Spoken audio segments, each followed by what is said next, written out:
Hi everyone, my name is Rebecca and welcome back to My Bookish Travels. Today I'm going to take a little very slight step back from the bookish realm to discuss something else that I'm very passionate about, and that is games. I love games. I have so much fun playing games, and it is just something that I absolutely love spending time doing. And on top of games, I love puzzles. And this game hits all of the marks for all of the things I love. And it is Black Rim. 1876, and it is by a company called Puzzling Pursuits. So let's take a quick little step back. I had never heard of this company before, nor had I heard about this game. I had some friends I have friends that contacted and said, hey, we have a little immersive mystery locked escape room puzzle, and did you and your mom want to play it with us? Obviously, my mom and I love playing games, so we immediately said yes. It did take a bit to actually get it planned, but we finally planned it and got to sit down and do it, and we had a blast. Moving back to the game though, I wanted to share with you guys the fact that this made my reader's heart very, very happy. If you guys are a reader, which I'm assuming if you're here on my channel, you probably are, unless you randomly stumbled across this because of the game. If you're a reader, I feel like this gives you that same enjoyment of reading a book as doing this, because it hits all of the marks for me. It hits the mark of the reader side of my brain. It hits the mark of cards, puzzles, games, mysteries, all of the things all together in this one game.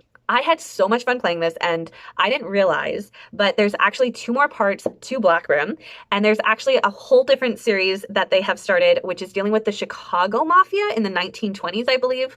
Honestly, I'm hooked on this company, and my friends and my mom and I are probably going to be playing them until all of these games have been purchased, because they are so much fun, and I cannot wait to play further. So Black Rim is a town in England, and there is a mystery that happens. There is a bad villain named Rieger Skinner, and Rieger, I think his name's pronounced Rieger. Rieger Skinner has kidnapped all of the police force, and the chief of the police has sent a detective, a letter to let you know that he's tried to solve it. He's worked through collecting all of the clues, but if you've received this, it's in the nick of time, because it means he himself has gone missing. And it is fully up to you to solve this mystery, because their life is now in your hands. Lots of pressure, people. Mysteries, puzzles, and all of that jazz always leaves it where it's all you, no one else. This was so much fun. I had a blast. There's 2 things that I want to mention, though, that we either did right or we did wrong when we were playing this.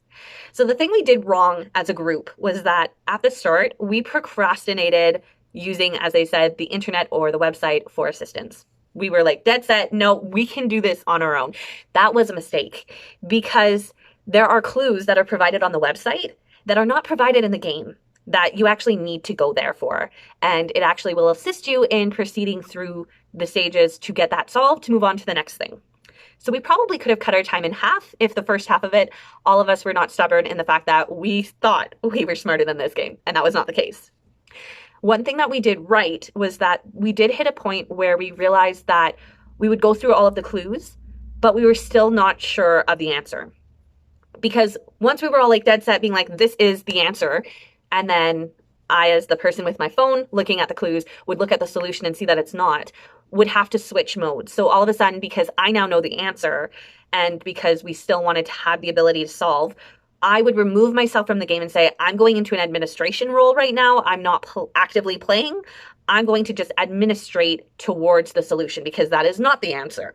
So it would either be me directing them towards, maybe you should look at this thing again, because maybe that's going to help you figure out why your answer's wrong. Or maybe it was giving a clue, being like, so this is what kind of is directed. This is where you need to look for the answer. So that definitely was something we did right, was that because I would see the answer as the administrator holding the phone going through the clues, it was good because it allowed everyone to still remain in play, and it wasn't taking us out of knowing we completely solved this game.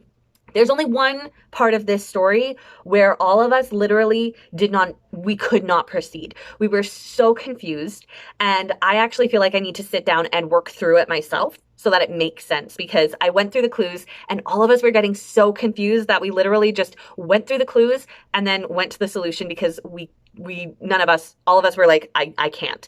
And I'm only going to state that it takes place kitchen, It takes place kitchen. You will know.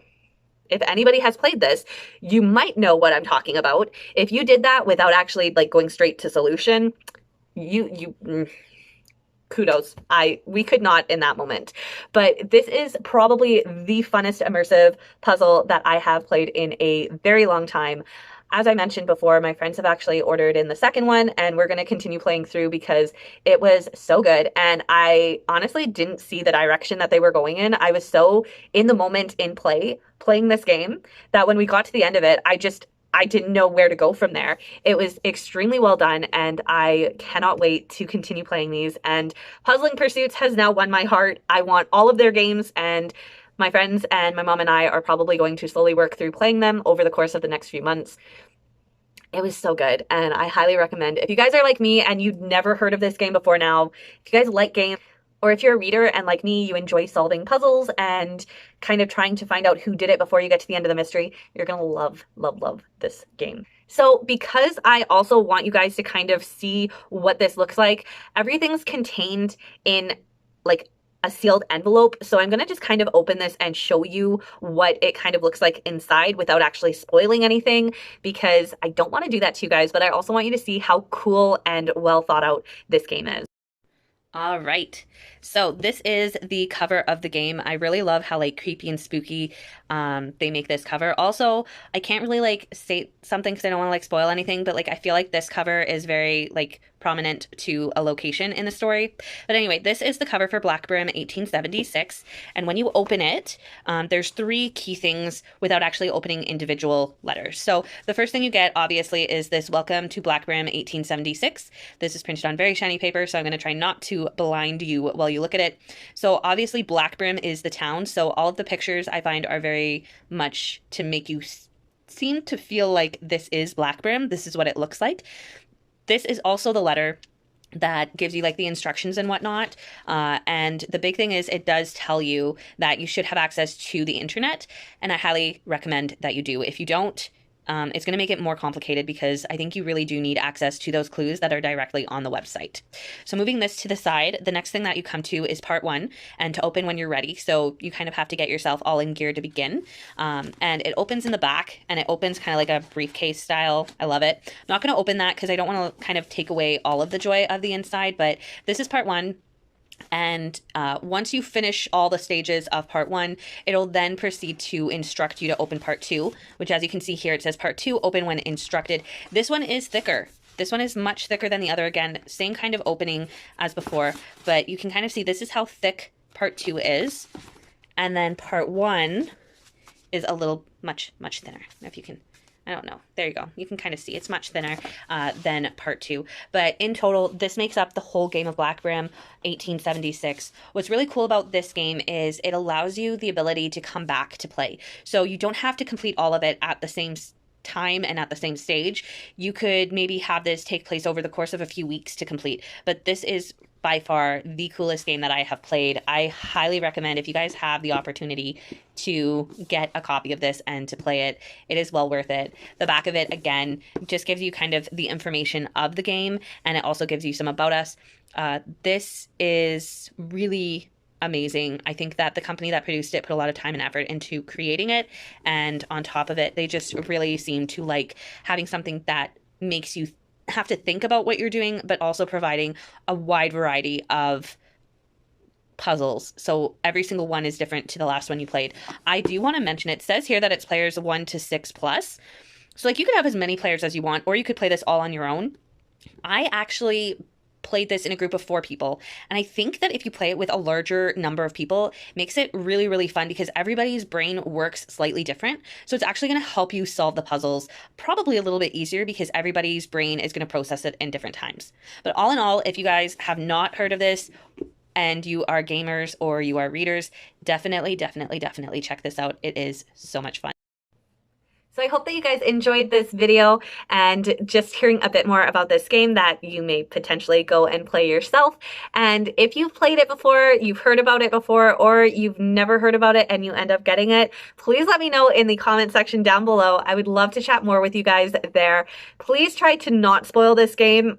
So if you do have something that you're going to share that maybe is a spoiler, could you please include for the first word of your comment spoiler so that those that have not played this game and could potentially want to don't end up inadvertently being spoiled, because I think half the fun of this game is playing it and not knowing what's going to happen next. So until next time, but stay safe, stay well, and I'll see you then.